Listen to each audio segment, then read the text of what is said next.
Kameraden! Welcome back to the Discerning Gamer. We're continuing our Steel Division tutorial series with a look at infantry and suppression mechanics in the game. If this is the first episode you've watched in my tutorial series and you're completely new to the game, I'd recommend heading back and taking a look at the two parts that preceded this. The first one that tells you how to deploy your units at the beginning of the game, and the second one that focuses on how to use reconnaissance and how spotting mechanics work in the game. If this isn't the first video you've seen in this series and you're enjoying it, a like would be much appreciated, and likewise subscribe for more of this kind of tutorial content on Steel Division and many other fighting games. Anyway, back to the matter at hand. Today we're looking at infantry mechanics in the game and giving a pretty simple set piece example of how to execute an infantry on infantry attack. Later on in the video, I'll also go over all the various types of infantry and how those should be employed. But before that, let's look at this set-piece infantry engagement. I've assembled my forces in this wedge-shaped piece of woodland, and their objective is to cross the road and seize that hedgerow from what I know will be an equal-size German force commanded by my beautiful assistant German Joe. My force comprises a section of rifles, a section of stormtroops, and a rifle leader unit. In support of them, they've got a 3-inch mortar carrier, and across the field and out of shot just now is a reconnaissance team directing the fire of a Vickers heavy machine gun.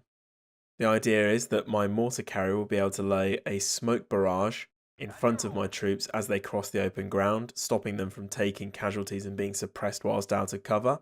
In the meantime, my Vickers heavy machine gun will push into a position where it can lay suppressing fire on the enemy, hampering them, while my stormtroops advance into the hedgerow and neutralise them in close quarters with the support of the rifles. The leader will be holding back, forming somewhat of a base of fire, but mostly there to provide veterancy assistance. And of course, once the smoke barrage is down, the mortar will fire high explosive into the enemies to add further suppression and lethal fire.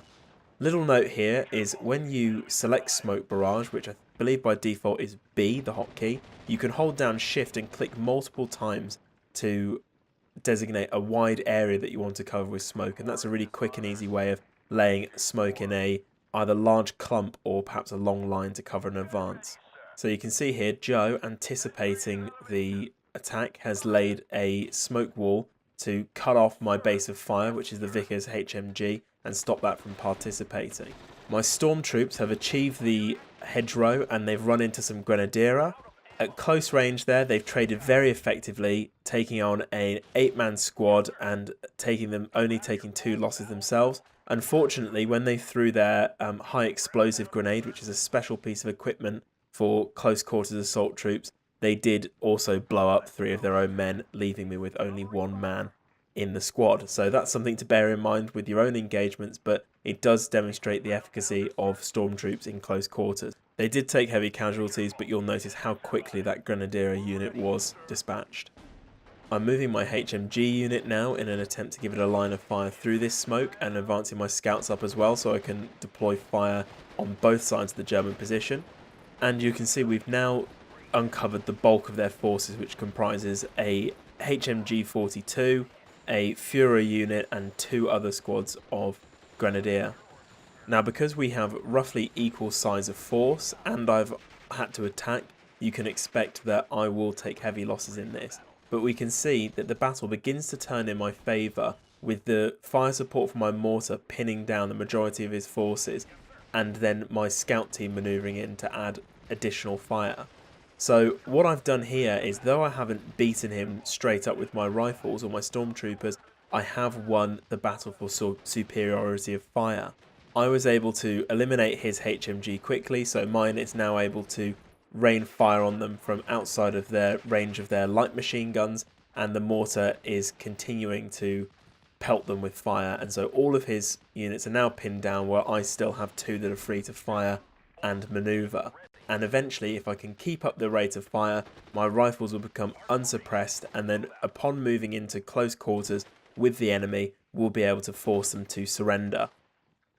This is one of the quickest and most cost-effective ways of dealing with all manner of units in Steel Division, because even tanks can be suppressed in this game, by an overwhelming weight of fire, meaning that a cheap infantry team paired with a couple of guns that can't even necessarily penetrate a tank could force a very expensive tank to surrender. We can track how suppressed our units are by the red bar above their unit icon. The more of the bar that's full with red, the more suppressed they are, and the fuller that bar is, the worse they're going to perform in combat, until eventually the bar is filled and they're pinned down. Once they're pinned down, they won't return fire or obey any commands. You can order pinned down units to fall back by clicking on them and pressing the fall back button in the bottom right, or pressing the hotkey R. This means that they'll run away from the enemy towards cover. However, you don't have control of where or how they run. This could mean that a unit that was in viable cover but suppressed will run out into the open only to be gunned down later. Sometimes the better thing to do is find a way to alleviate the weight of fire on them, rather than ordering them to fall back. Things that can mitigate the effects of suppression are having a leader unit nearby, giving the units increased veterancy, or by those units being veteran themselves. More cover also mitigates the effects of suppressions, allowing your units to fight coherently for longer. So that brings us to the end of our set piece demonstration.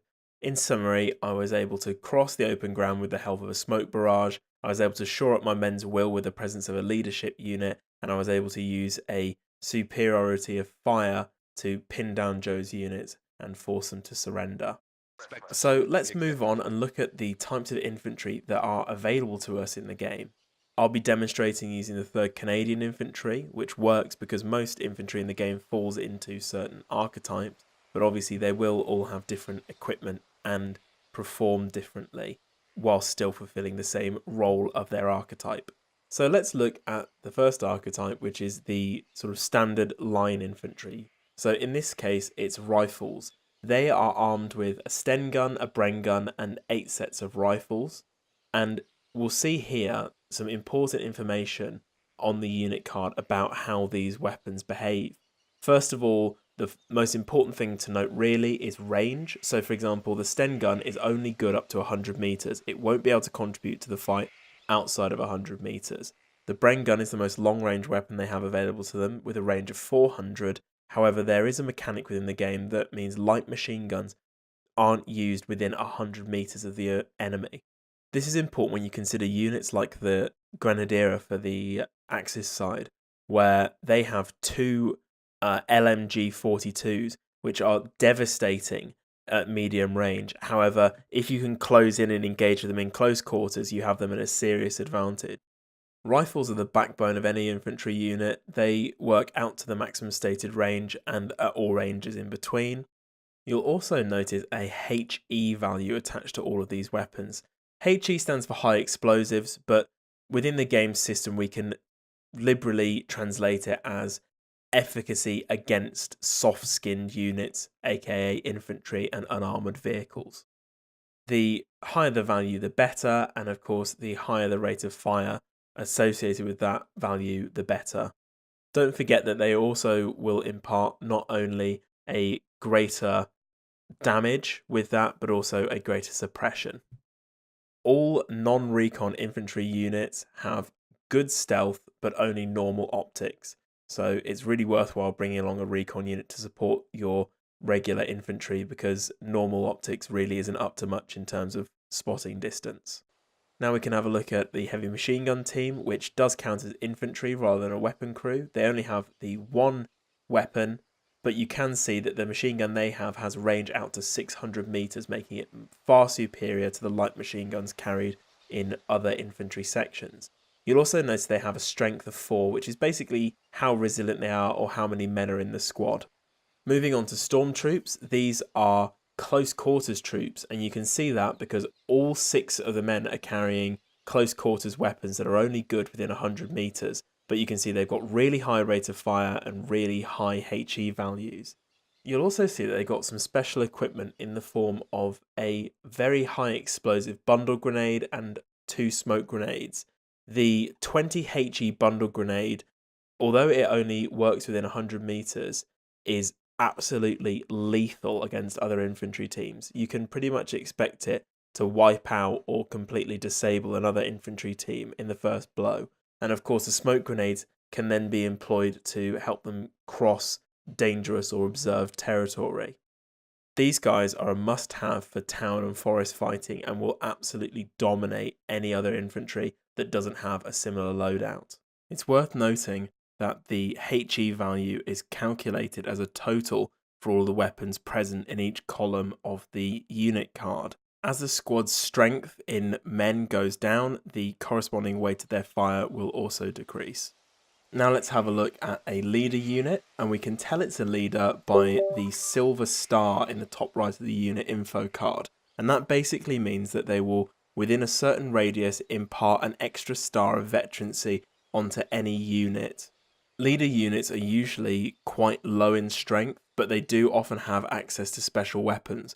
For example, this unit has access to a Piat. This and all other man-portable anti-tank weapons belong to a special class of anti-tank weapons, which are heat, high-explosive anti-tank. They have a special armor-piercing value that is marked with this yellow circle, which has an arrow with a cross through it. This basically means that they're able to penetrate any armor and usually do devastating damage. The trade-off there is that they have extremely limited range. For example, the Piat only goes out to 200 meters. Moving on, we'll have a look at some different assault units. These are assault pioneers or flamethrower troops. They have access to a flamethrower which has very limited 100-meter range, but has devastating morale implications and a very high HE value with an area of effect associated with it, and they are particularly good against units in cover. Again, they function best in forests and towns, where they're able to really effectively dig out enemies seeking cover. We can also bring specialized infantry anti-tank teams that have special anti-tank weapons. So for example, this is just a two-man crew that comes with a Piat. The Axis have access to ones that come with a Panzerschreck, for example, and they're very low strength, very specialized, usually very cheap, but because they have access to that special infantry anti-tank weapon, they are devastating. Finally, we can have a look at some sniper scouts. They are technically reconnaissance infantry. However, they do have access to a special weapon, which is their sniper rifle, which can fire out to 500 meters and I think has some sort of special rule attached to it that basically every time it shoots, it removes one strength from the squad that it's targeting. So this can be especially useful for targeting weak specialized teams like, for example, leader teams or machine gun crews. Usually when a squad fires its weapon, it gets a huge negative to stealth and is much easier to spot. I don't know if this applies to sniper teams. It is something to test out in the game, because obviously if they have to get within 500 meters and start firing at a machine gun crew, the remaining 3 men on the machine gun crew will be able to turn and easily fire back at them as they have 600-meter range. Anyway guys, that's everything for today's tutorial on infantry within Steel Division. If you enjoyed it, drop me a like. If you'd like to see more, subscribe. If you've got any questions or would like to see any other tutorial topics covered, let me know down in the comments below, or likewise, use the link in the video description to hop onto my Discord and we can chat at further length there. This tutorial is part of a series. It will be going into a playlist, so check the playlist for other topics within the series that we'll cover. I'm going to release another video tomorrow that's going to cover how armor penetration and armor tactics work in Steel Division, and finally we'll be finishing off with a rough guide to deck building. I hope this series has been useful, guys. I've had a lot of fun putting it together. I've been the Discerning Gamer. Until next time.